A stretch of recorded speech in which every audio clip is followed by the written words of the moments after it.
Day 292, Thursday, November 23rd.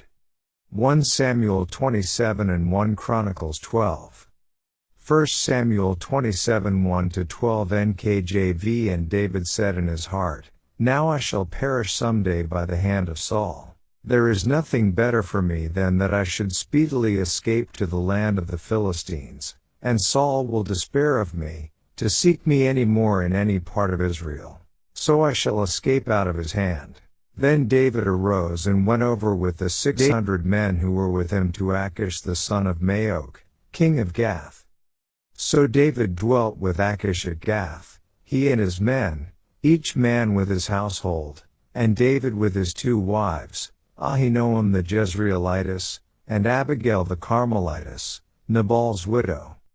And it was told Saul that David had fled to Gath, so he sought him no more. Then David said to Achish, If I have now found favor in your eyes, let them give me a place in some town in the country, that I may dwell there. For why should your servant dwell in the royal city with you? So Achish gave him Ziklag that day. Therefore Ziklag has belonged to the kings of Judah to this day. Now the time that David dwelt in the country of the Philistines was 1 full year and 4 months. And David and his men went up and raided the Geshurites, the Gersites, and the Amalekites. For those nations were the inhabitants of the land from of old, as you go to Shur, even as far as the land of Egypt. Whenever David attacked the land, he left neither man nor woman alive, but took away the sheep, the oxen, the donkeys, the camels, and the apparel, and returned and came to Achish. Then Achish would say, Where have you made a raid today? And David would say, Against the southern area of Judah, or against the southern area of the Jerahmeelites, or against the southern area of the Kenites. David would save neither man nor woman alive, to bring news to Gath, saying, Lest they should inform on us, saying, Thus David did. And thus was his behavior all the time he dwelt in the country of the Philistines. So Achish believed David, saying, He has made his people Israel utterly abhor him, therefore he will be my servant forever. Daily Deep Dive. The UCG reading program states, as 1 Samuel 27 opens, we see an example of one who was instrumental in God's hands, apparently at a point of weakness in his faith and perhaps fallen into depression. As is clear from other biblical examples, such as Elijah, 1 Kings 19:4, and Jonah, Jonah 4:3, servants of God sometimes suffered terrible depression. With evidence to the contrary, David here imagines that Saul will one day succeed in killing him. Verse 1. One would think that with God having already had David anointed as king, 16:13, and having delivered him on so many occasions, there would be no reason to be depressed. In this chapter, we can understand David's weaknesses as much as we can acknowledge our own. The Bible reveals both the ups and the downs of God's servants. So David, ironically, seeks refuge in Gath, one of the royal cities of the Philistines, home of Achish the king. Accompanying David are his 2 wives, Ahinoam and Abigail. Remember that David's first wife, Michal, had been given to another man by Saul in contempt for David. 1 Samuel 25:44. Also with him were his 600 men with their wives and children. So the total number of people would, no doubt, exceed 1,000. Being under the constant watchful scrutiny of the enemy of Israel probably proved to be rather strenuous for David and his company. After a time, David is given his own city, called Ziklag, about 20 miles south of Gath, as a city of refuge from Saul. When Israel first entered the Promised Land under Joshua, Ziklag belonged to Judah but was eventually ceded to Simeon, Joshua 19:1-9. Using Ziklag as his fortress, David now has the freedom to attack neighboring nations. However, He is not forthright in his explanation to Achish of his attacks on these nations. Even though David is accomplishing what the Israelites have previously failed to do in driving out the Canaanites, Numbers 33:51-53, he gives Achish the impression that he is warring against his own people. Therefore Achish says, he has made his people Israel utterly abhor him. 1 Samuel 27:12. And, verse 10, John Gill's commentary states, he meant against some people that lay to the south of the land of Judah, without it, but expressed himself so, that Achish might think he meant the southern parts of Judah within the country, which, though not a downright lie, was an equivocation, and made with a design to deceive, and was by no means agreeably to the character of David, nor to be defended nor imitated. Read 1 Chronicles 12. 1 Chronicles 12:1-40 NKJV. Now these were the men who came to David at Ziklag while he was still a fugitive from Saul the son of Kish, and they were among the mighty men, helpers in the war, armed with bows, using both the right hand and the left in hurling stones and shooting arrows with the bow.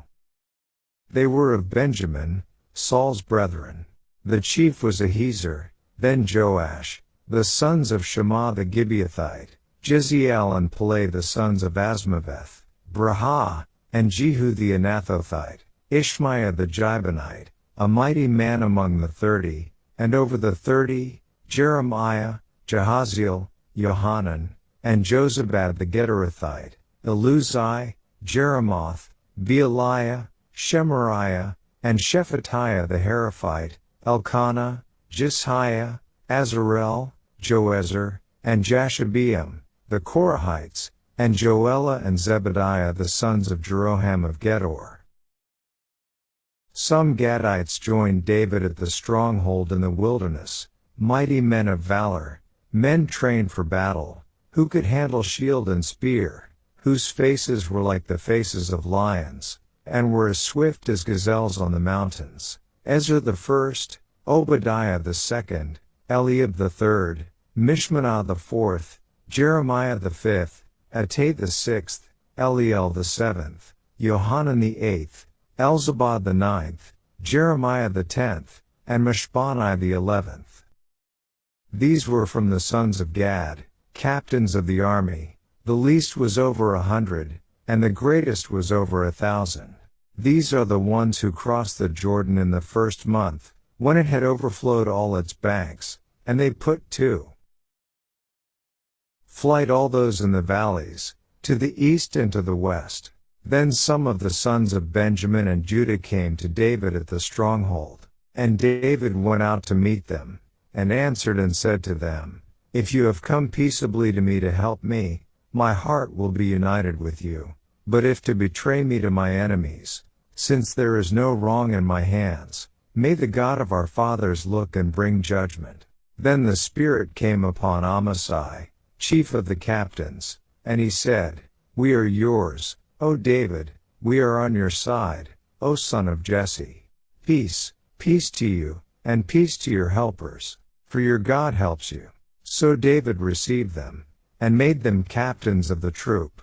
And some from Manasseh defected to David when he was going with the Philistines to battle against Saul. But they did not help them, for the lords of the Philistines sent him away by agreement, saying, He may defect to his master Saul and endanger our heads. When he went to Ziklag, those of Manasseh who defected to him were Adnah, Jozabad, Jediel, Michael, Jozabad, Elihu, and Zillethai, captains of the thousands who were from Manasseh.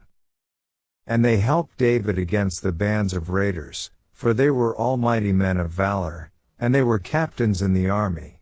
For at that time they came to David day by day to help him, until it was a great army, like the army of God. Now these were the numbers of the divisions that were equipped for war, and came to David at Hebron to turn over the kingdom of Saul to him, according to the word of the Lord, of the sons of Judah bearing shield and spear, 6,800 armed for war. Of the sons of Simeon, mighty men of valor fit for war, 7,100. Of the sons of Levi 4,600. Jehoiada, the leader of the Aaronites, and with him 3,700. Zadok, a young man, a valiant warrior, and from his father's house 22 captains. Of the sons of Benjamin, relatives of Saul, 3,000. Until then the greatest part of them had remained loyal to the house of Saul. Of the sons of Ephraim 20,800, mighty men of valor, famous men throughout their father's house. Of the half-tribe of Manasseh 18,000, who were designated by name to come and make David king. Of the sons of Issachar who had understanding of the times, to know what Israel ought to do, their chiefs were 200, and all their brethren were at their command. Of Zebulun there were 50,000 who went out to battle, expert in war with all weapons of war, stout-hearted men who could keep ranks. Of Naphtali 1,000 captains, and with them 37,000 with shield and spear. Of the Danites who could keep battle formation, 28,600. Of Asher, those who could go out to war, able to keep battle formation, 40,000. Of the Reubenites and the Gadites and the half-tribe of Manasseh, from the other side of the Jordan, 120,000 armed for battle with every kind of weapon of war. All these men of war, who could keep ranks, came to Hebron with a loyal heart, to make David king over all Israel. And all the rest of Israel were of one mind to make David king.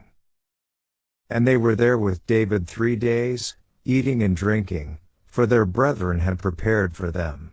Moreover those who were near to them, from as far away as Issachar and Zebulun and Naphtali, were bringing food on donkeys and camels, on mules and oxen, provisions of flour and cakes of figs and cakes of raisins, wine and oil and oxen and sheep abundantly, for there was joy in Israel.